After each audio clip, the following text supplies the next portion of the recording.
Hello, it's Charlotte coming at you with a what I eat in a day, except it's a week, well, Monday to Friday. I'm starting as I mean to go on with a somewhat indulgent breakfast. Chop up onion, red bell pepper, honey roast ham, and grate mature cheddar.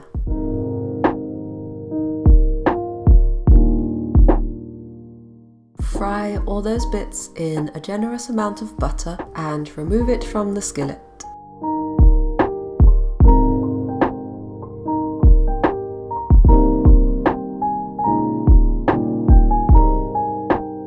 Cover half of a tortilla with the mix and sprinkle on the cheese. Fold over and flip to get both sides nice and brown. Here is where I remembered that I was supposed to put scrambled egg in the middle, so I'm frying an egg on top, oops, and finishing with a good squiggle of sriracha.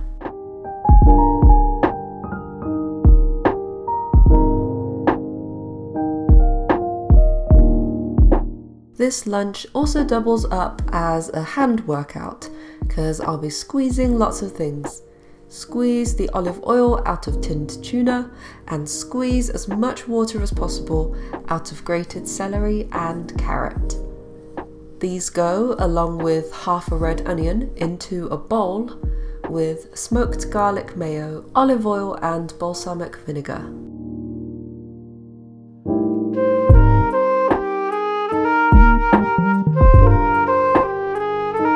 And for a fresh kick, I'm adding my husband's homemade pickled chili.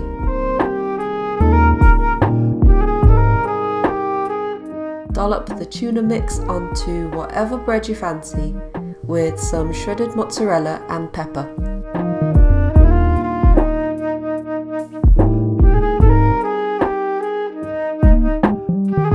Butter the outside of your bread and heat slowly on a very low heat, flipping halfway.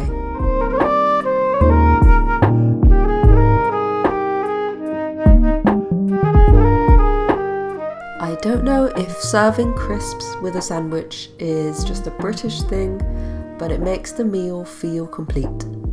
Obligatory cheese pull right here. A quick warning, I will be handling raw chicken next, so if that makes you feel uncomfortable, skip ahead to about 3 minutes and 10 seconds. Pat each wing dry with a kitchen towel, then toss in salt and baking powder to help them crisp up.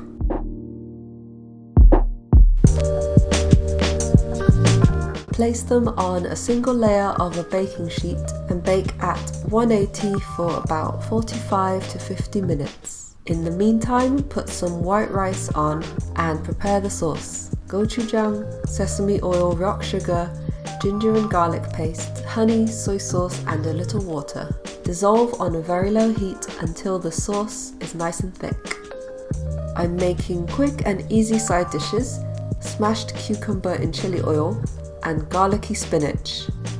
Once the wings are ready, coat with the sauce and garnish with some spring onion.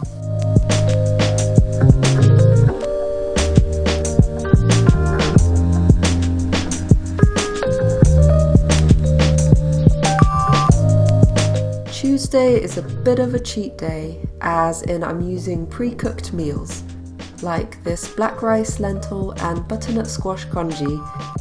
Heat it through, wake it up with a dash of soy sauce and chili oil, and add a soft boiled egg.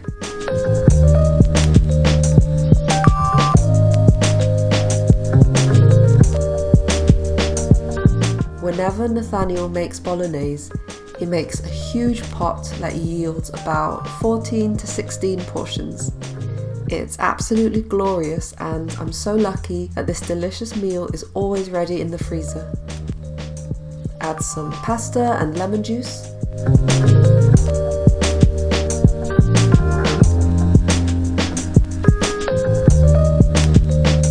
And top with grated parmesan and fresh basil from the garden.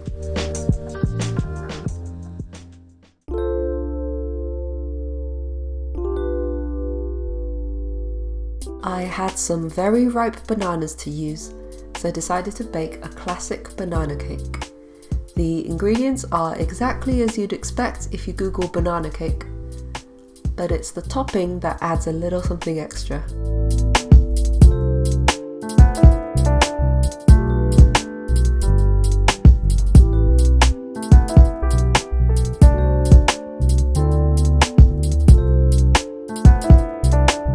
Flour, sugar, cinnamon, brown butter, and crushed nuts give the top a little crunch.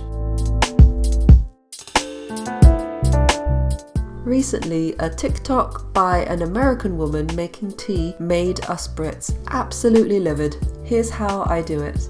Pour boiling water over a Yorkshire Gold tea bag and leave for exactly 3 minutes. Tea bag out, a dash of whole or semi-skimmed milk, a quick stir, and that's it.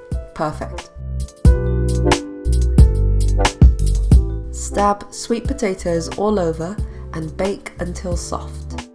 Mix plain yogurt with lime zest, juice and honey. Fry some bacon and chop up some other toppings. Now, I'm not vegetarian, but Amy's Kitchen chili is absolutely delicious. I'm scooping the insides of the sweet potato halves and saving them for another meal. Into the empty skins go the Amy's Kitchen chili and grated cheddar.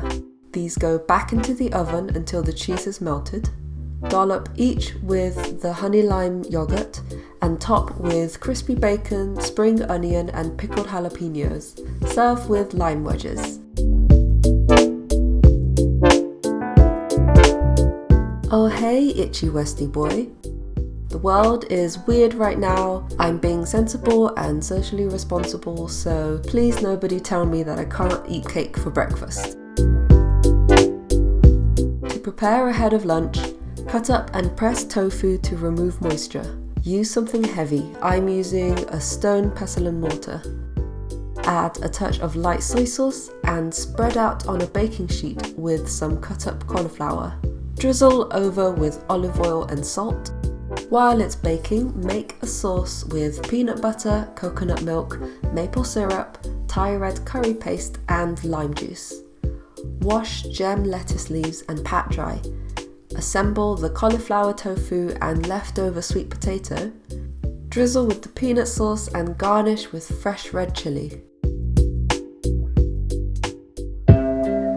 That day my husband got some great personal news, so to celebrate I made meatballs using IKEA's own recipe. Onion, garlic, pork and beef mince, panko, egg, milk and pepper. Chill the meatballs for 2 hours so they hold their shape. Nathaniel's potato corner is doing so well. His first harvest went into the mash for this dinner. Brown the meatballs all over, cover with foil, and bake while you parboil potatoes and make IKEA's sauce. Butter, flour, stock, double cream, soy sauce, and white pepper.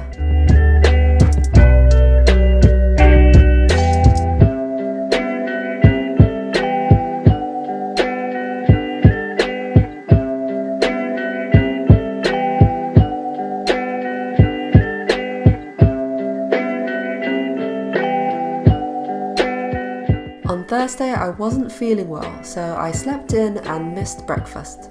Whenever I'm under the weather, I always crave the food of my people. So I'm pimping up an instant version of this classic dish from my hometown. Fry chickpeas until they're golden and crispy. I'm cooking the instant noodles in homemade bone broth instead of just water, and adding frozen edamame beans for an extra boost of health. This lunch is so comforting.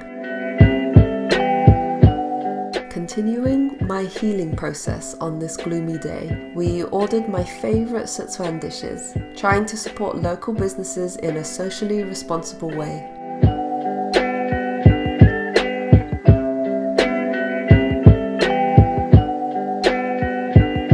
Breakfast is a simple porridge with oat milk, cinnamon, crunchy peanut butter, dried fruits and nuts.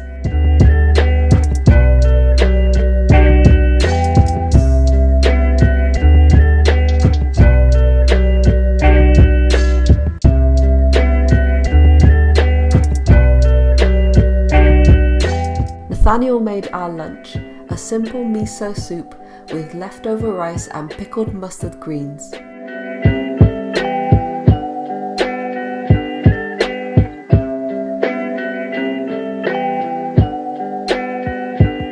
My last meal of this video is kimchi jigae. Saute garlic and cabbage, then add gochujang, kimchi, bone broth, water, Korean chili flakes, tofu and spring onion. The classic version of this recipe calls for pork belly, but I substituted frozen king prawns. Serve over rice and enjoy! I hope you liked this video and that it gave you some meal ideas. Bye!